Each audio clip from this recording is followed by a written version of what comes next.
Visões do céu. Capítulo 12. Alguns que não estarão lá. Caim. Apesar de Caim haver merecido a sentença de morte pelos seus crimes, um Criador misericordioso ainda lhe poupou a vida e concedeu-lhe oportunidade para o arrependimento. Mas Caim viveu apenas para endurecer o coração, para incentivar a rebelião contra a autoridade divina e tornar-se o chefe de uma linhagem de pecadores ousados e perdidos. Esse único apóstata, dirigido por Satanás, tornou-se o tentador para outros, e seu exemplo e influência exerceram uma força desmoralizadora até que a terra se corrompeu e se encheu de violência a ponto de reclamar a sua destruição. A mulher de Ló. Se o próprio Ló não houvesse manifestado hesitação em obedecer à advertência do anjo, antes tivesse ansiosamente fugido para as montanhas, sem uma palavra de insistência ou súplica, sua esposa teria também podido escapar. A influência de seu exemplo a teria salvo do pecado que selou a sua perdição. Mas a hesitação e demora dele fizeram com que ela considerasse levianamente a advertência divina.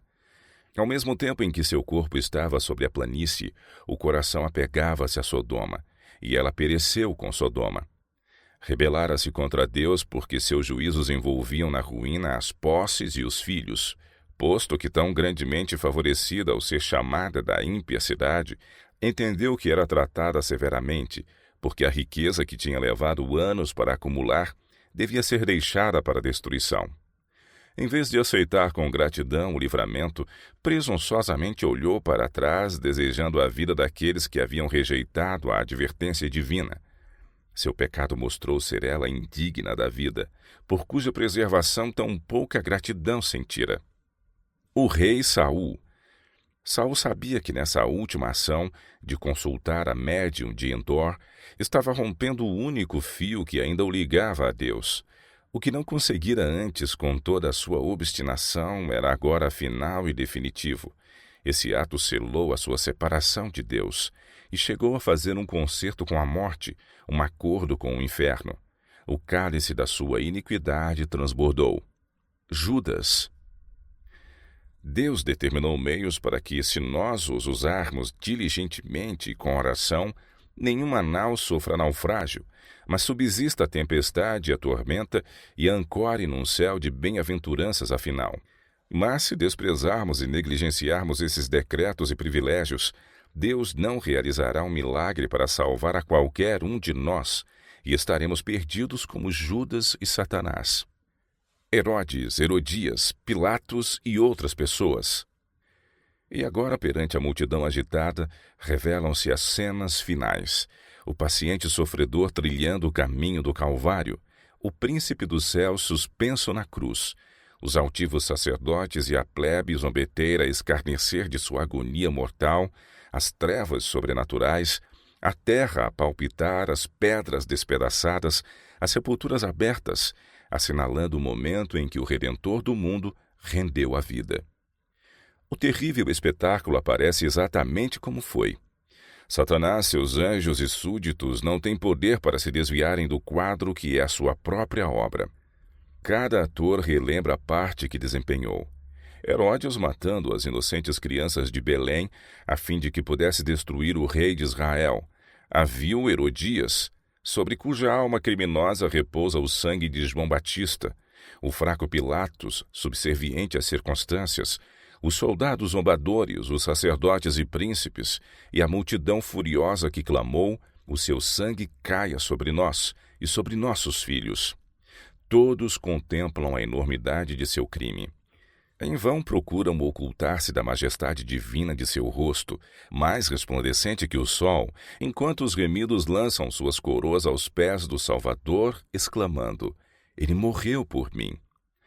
Os que escarneceram de sua declaração de ser ele o Filho de Deus estão agora mudos. Ali está o altivo Herodes, que zombou de seu título real, mandando os soldados zombadores coroá-lo rei. Estão ali os mesmos homens que, com mãos ímpias, lhe colocaram sobre o corpo o manto de púrpura, e sobre a fronte sagrada a coroa de espinhos, e na mão, que não opunha resistência, uma imitação de cetro, e diante dele se curvavam em zombaria blasfema. Os homens que bateram e cuspiram no príncipe da vida, agora se desviam de seu penetrante olhar, procurando fugir da subjugante glória de sua presença. Aqueles que introduziram os cravos através de suas mãos e pés, o soldado que lhe feriu o lado, contemplam esses sinais com terror e remorso. Com terrível precisão, sacerdotes e príncipes recordam-se dos acontecimentos do Calvário. Estremecendo de horror, lembram-se de como, movendo a cabeça em satânica alegria, exclamaram: salvou os outros e a si mesmo não pode salvar-se. Se é o rei de Israel, desça agora da cruz e creremos nele. Confiou em Deus, livre-o agora se o ama. Mateus 27, 42 e 43. Vividamente relembram a parábola dos lavradores que se recusaram a entregar a seu senhor o fruto da vinha, maltrataram seus servos e lhe mataram o filho. Lembram-se também da sentença que eles próprios pronunciaram: o senhor da vinha dará afrontosa morte aos maus. No pecado e castigo daqueles homens infiéis, veem os sacerdotes e anciãos seu próprio procedimento e sua própria justa condenação. E agora ergue-se um clamor em agonia mortal, mais alto que o grito crucifica-o, crucifica-o, que repercutiu pelas ruas de Jerusalém, reboa o pranto terrível, desesperado. Ele é o Filho de Deus, ele é o verdadeiro Messias. Procuram fugir da presença do Rei dos Reis. Nas profundas cavernas da terra, fendida pela luta dos elementos, tentam em vão esconder-se. Nero e sua mãe, sacerdotes e pontífices. Entre a multidão resgatada acham-se os apóstolos de Cristo, o heróico Paulo, o ardoroso Pedro, o amado e amante João e seus fiéis irmãos, e com estes o vasto exército dos mártires, ao passo que fora dos muros, como tudo o que é vil e abominável, estão aqueles pelos quais foram perseguidos, presos e mortos. Ali está Nero, aquele monstro de crueldade e vício, contemplando a alegria e exaltação daqueles que torturara e em cujas aflições extremas encontrara deleite satânico. Sua mãe ali está para testemunhar o resultado de sua própria obra, para ver como os maus traços de caráter transmitidos a seu filho, as paixões incentivadas e desenvolvidas por sua influência e exemplo, produziram frutos nos crimes que fizeram o mundo estremecer. Ali estão sacerdotes e prelados católicos que pretendiam ser embaixadores de Cristo e, no entanto, empregaram a tortura, a masmorra, a fogueira para dominar a consciência de seu povo. Ali estão os orgulhosos pontífices que se exaltaram acima de Deus e pretenderam mudar a lei do Altíssimo. Aqueles pretensos pais da Igreja têm uma conta a prestar a Deus, da qual muito desejariam livrar-se. Demasiado tarde chegam a ver que o Onisciente é zeloso de sua lei e que de nenhuma maneira terá por inocente o culpado. Aprendem agora que Cristo identifica seu interesse com o de seu povo sofredor e sentem a força de suas palavras. Quando o fizestes a um destes meus pequeninos irmãos, a mim o fizestes. Mateus 25, 40. Os ímpios de todas as gerações. Com assustadora majestade, ele, Cristo, chama os ímpios mortos. Eles se levantam de seu longo sono. Que terrível despertar! Eles contemplam o Filho de Deus em sua austera majestade e resplendente glória. Todos, assim que o contemplam, percebem que ele é o crucificado que morreu para os salvar, aquele a quem desprezaram e rejeitaram. São tão numerosos quanto a areia do mar.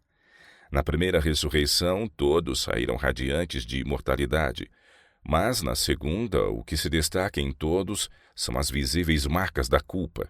Todos saem assim como foram para a sepultura.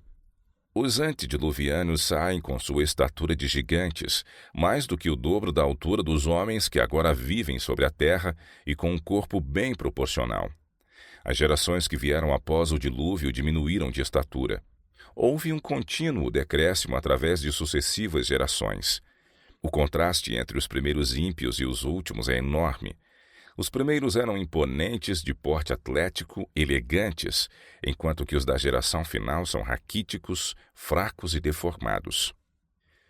Com diabólica exultação, Satanás aponta para os incontáveis milhões que ressuscitaram dos mortos e declara que, como seu guia, é perfeitamente capaz de tomar a cidade, reavendo seu trono e reino. Naquela vasta multidão há muitos que pertenceram à raça de grande longevidade que existiu antes do dilúvio. Homens de estatura elevada e gigantesco intelecto, os quais, entregando-se ao domínio dos anjos caídos, dedicaram toda a sua habilidade e saber à exaltação própria. Homens cujas maravilhosas obras de arte levaram o mundo a lhe idolatrar o gênio, mas cuja crueldade e invenções más, contaminando a terra e desfigurando a imagem de Deus, fizeram-no exterminá-los da face de sua criação. Há reis e generais que venceram nações, homens valentes que nunca perderam batalha, guerreiros orgulhosos, ambiciosos, cuja aproximação fazia tremer os reinos. Na morte não experimentaram mudança alguma. Ao saírem da sepultura, retomam um fio de seus pensamentos exatamente onde ele cessou.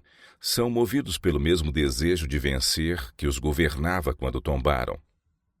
Vida de egoísmo.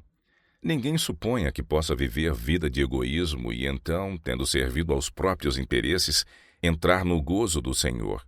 Não puderam participar da alegria de um amor desinteressado. Não se adaptariam às cortes celestes. Não poderiam apreciar a pura atmosfera de amor que impregna o céu. As vozes dos anjos e a música de suas harpas não lhes agradariam. Para sua mente, a ciência do céu seria um enigma. Espiritualmente adormecidos. Quão pouco sofrem os jovens ou negam a si mesmos por sua religião. Sacrificar-se é coisa de que mal se pensa entre eles. Deixam inteiramente de imitar o modelo nesse aspecto. Vi que a linguagem de sua vida é: o eu tem de ser satisfeito. É preciso condescender com o orgulho. Desprezam o homem de dores e experimentado nos trabalhos. Isaías 53, 3. Os sofrimentos de Jesus no Getsemane, as grandes gotas de sangue no jardim, a coroa entretecida de espinhos que lhe feriram a fronte santa, não os comovem. Ficaram entorpecidos. Suas sensibilidades estão embotadas e perderam todo o senso do grande sacrifício feito por eles. Podem sentar-se e escutar a história da cruz, ouvir como os cravos cruéis foram pregados nas mãos e pés do Filho de Deus, sem que isso lhes mova as profundezas do ser. Disse o anjo: fossem esses introduzidos na cidade de Deus, e fosse-lhes dito que toda a sua suntuosa beleza e esplendor lhes pertencia para desfrutarem para sempre, e eles não teriam a menor compreensão do alto preço pelo qual essa herança lhes fora adquirida. Jamais avaliariam as incomparáveis profundezas do amor do Salvador. Não beberam do cálice nem foram lavados com o batismo. O céu seria manchado se tais pessoas houvessem de morar ali. Unicamente os que partilharam dos sofrimentos do Filho de Deus vieram de grande tribulação e lavaram suas vestes e as branquearam no sangue do Cordeiro. Apocalipse 7,14, podem desfrutar da indescritível glória e insuperável beleza do céu. Vi um anjo com balança na mão, pesando os pensamentos e interesses do povo de Deus, especialmente dos jovens. Num prato estavam os pensamentos e interesses que tendiam para o céu. No outro achavam-se os que se inclinavam para a terra. E nessa balança era lançada toda a leitura de romances, pensamentos acerca do vestuário e exibição, vaidade, orgulho e etc. Oh, que momento solene!